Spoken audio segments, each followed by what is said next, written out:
नमस्कार. आपल्या सगळ्यांचे महाराष्ट्र सोशल न्यूज चॅनलमध्ये हार्दिक स्वागत. चला वळूया तर एका नवीन बातमीकडे. आजची बातमी.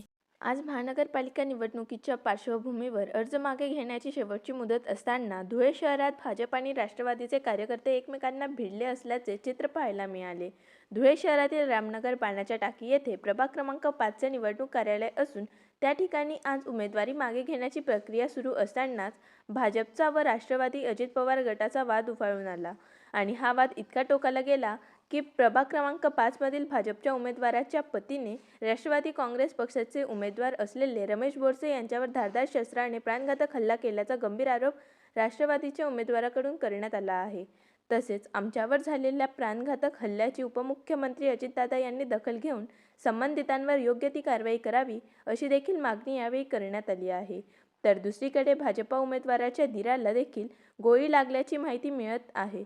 त्यामुळे उमेदवारीच्या माघारी घेण्याच्या वादातून तुफान हाणामारी झाली असून घटनेची माहिती मिळताच पोलीस प्रशासनाने तात्काळ घटनास्थळी धाव घेतली आहे. माझे नाव रमेश बोरसे. मी वार्ड क्रमांक 5 मधून उमेदवारी करते, प्रभाग ड भागातून. आणि राष्ट्रवादी काँग्रेसकडनं मला उमेदवारी मिळाली आहे. दादागिरी करून हे लोकांनी मागे घ्या, सगळीकडे दादागिरीचा प्रश्न चालू आहे. ही लोकशाही शिल्लक राहिलेली नाही आहे. मला हाताला आणि पायाला सागर कांबळे या व्यक्तीने कोयता मारलेला आहे. तिची गाडी एक विनोवा गाडी त्याच्यापाशी, त्या गाडीमधून डायरेक्ट कोयता काढताना त्या भागात CCTV सुद्धा आहेत. त्या CCTVवर त्याचं कोयताचं हत्यार दिसेल.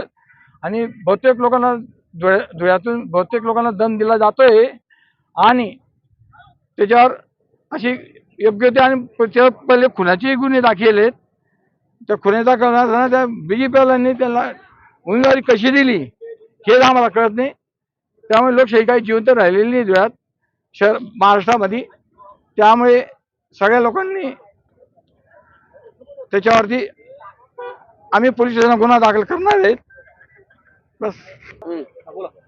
मी मांदे अजित पवार गटातून उमेदवारी करतोय आणि त्यासाठी अजितदादांनी उपमुख्यमंत्री माननीय उपमुख्यमंत्री मंत्र्यांनी त्या गोष्टीची दखल घ्यावी ही नम्र विनंती. बातमी आवडल्यास चॅनलला लाईक व सबस्क्राईब करा व दररोज अशा नवनवीन बातम्या पाहण्यासाठी चॅनलला फॉलो करा. धन्यवाद.